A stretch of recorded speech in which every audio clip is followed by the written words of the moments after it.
में रहता था हरी, जो गांव में सड़क किनारे एक ढाबा चलाता था जिसका नाम था हरी पहाड़ी हरा नमक ढाबा। उसकी एक बेटी थी गीता, जो एक सीधी सादी मेहनती लड़की थी। वो भी घर का काम निपटाने के बाद अपने बाबा के साथ ढाबे पर हाथ बटाती थी। उनका ढाबा बहुत बड़ा नहीं था, लेकिन जो चीज उसे खास बनाती थी वो था उसका हरा नमक। एक रोज सुबह सुबह जब हरी सिलबट्टे पर नमक, धनिया, पुदीना, हरी मिर्च और लहसुन के बीज पीस रहा था, तभी सामने से ट्रक ड्राइवर भीमा सिंह की आवाज आई।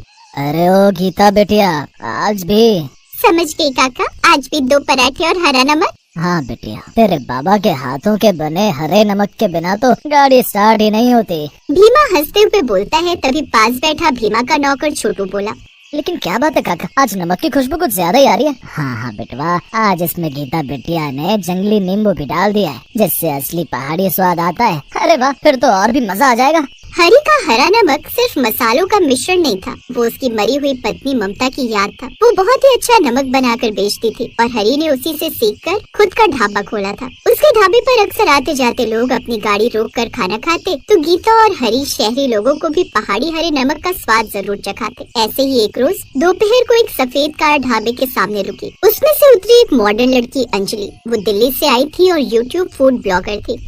ओह अनुभव, गाड़ी रोको, लगता है यही है वो हरे नमक वाला ढाबा जहाँ प्रीति ने खाना खाया था जब वो यहाँ घूमने आए थे। हाँ, जगह तो वही लग रही है, चलो चलते हैं।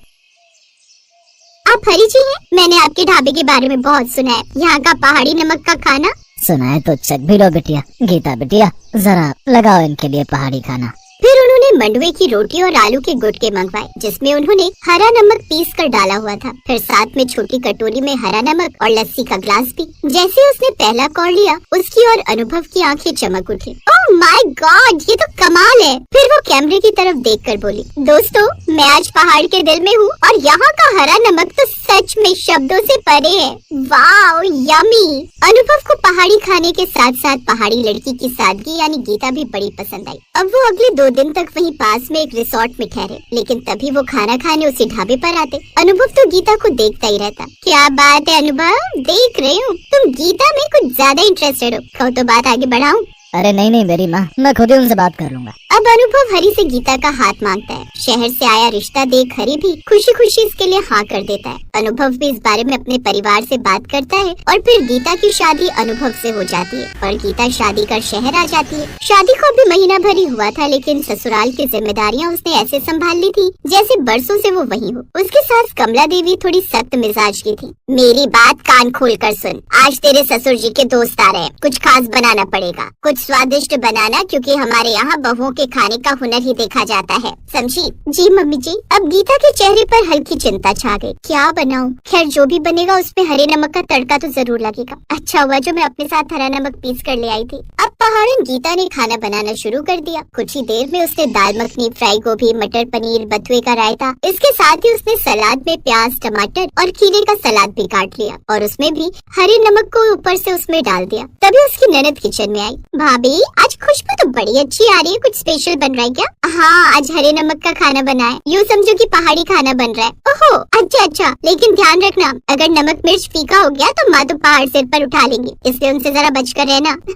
ये बात सुनकर वो दोनों हंस पड़ी। बाहर कमला देवी अपनी पड़ोसन शांति से बातें कर। भाई कमला, आज तेरी बहू बड़ी देर से किचन में खड़ी है, ऐसा भला वो क्या बना रही है? यूँ समझो शांति कि आज मेरी गांव की उस पहाड़न बहू की परीक्षा है। आज घर में कुछ मेहमान आ रहे हैं, तो अब देखते हैं कि वो ऐसा क्या खास बनाती है। अरे कमला, नई बहू है, थोड़ा प्यार से सिखा दे। अब माना कि वो शहर की नहीं है, गांव की है, लेकिन उससे अभी परीक्षा मत ले, पहले उसे थोड़ा यहाँ के बारे में सिखा तो देती। क्यों, हमारे जमाने में किसने सिखाया था? हमने भी तो खुद ही सब सीखा है। वो बात कर ही रहे थे कि उसी समय गीता की सास की बड़ी ननद विमला बुआ भी आ पहुँची। अरे वाह कमला, तेरी बहू आज ऐसा क्या बना रही है? सुना है तेरी बहू पहाड़ी लोग खाना बनाने में बड़े माहिर होते हैं, तो सोचा मैं भी चखाऊं, देखो तो सही कितना पहाड़ीपन है उसमें। हाँ जी, आज हम सब मिलकर बहू के हाथ का खाना खाएंगे। कुछ देर बाद दोपहर के समय मेहमान आ गए। आज बड़े दिनों बाद आना हुआ तुम्हारा। हाँ, हमने तो वक्त निकाल भी लिया। वो क्या है ना, तेरे बेटे की शादी के वक्त हम दिल्ली से बाहर गए हुए थे एक शादी में, इसीलिए आ नहीं पाए। इसीलिए तो सोचा बड़े दिन हो गए तुम सबसे मिले हुए, इसी बहाने तुम सब मेरी नई बहू के हाथ का बना खाना भी खा सको। हाँ, सही कहा। कुछ देर बाद गीता बाहर आई। फिर कुछ देर बाद उसने सबके लिए खाना परोसा। सभी लोग खाना खाने बैठ गए। फिर कुछ देर बाद जैसे ही रामलाल ने पहला खाना खाया, अरे वाह, ये हरा नमक का बना हुआ खाना है ना, जो उत्तराखंड के हरी ढाबे पर मिलता है। इस खाने का स्वाद तो बिल्कुल वैसा ही है। अरे ये मेरी बहू यानी गीता उसी हरी ढाबे वाले की बेटी है क्या? बहू तुम हरी की बेटी हो? जी, मैं उन्हीं की बेटी हूँ और ये सारा खाना मैंने पहाड़ी नमक डालकर ही बनाया है। भाई वाह, जो स्वाद तुम्हारे पिता के हाथों में है उससे कहीं ज्यादा स्वाद है। वाह बहू, शहर में ये हरे नमक का खाना खाकर तो भाई मजा आ गया। सच में कमाल है, बिल्कुल पुराने पहाड़ी स्वाद जैसा। बहू तूने तो शहर में बैठे बैठे गाँव की याद दिलवा दी भाई।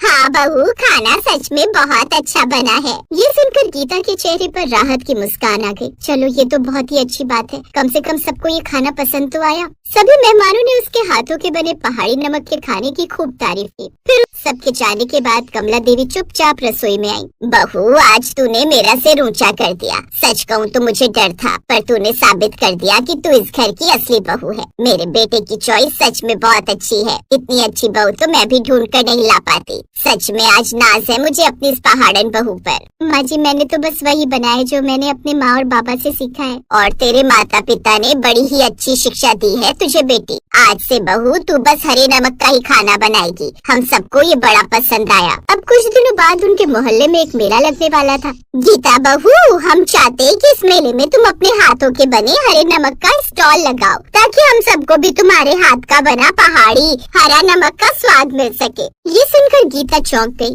क्या मैं मेले में? हाँ, देखना ये सबको बड़ा पसंद आएगा। हाँ, मेरी बहू इसमें भाग जरूर लेगी और मैं जानती हूँ इसका बनाया हुआ नमक सबको बड़ा पसंद आएगा। अपनी सास की बात सुनकर अब गीता को भी हौसला मिल गया और फिर मेले में गीता ने बड़े प्यार से हरा नमक बनाया, जिसकी खुशबू से सब उस ओर खींचे चले आए। फिर लोग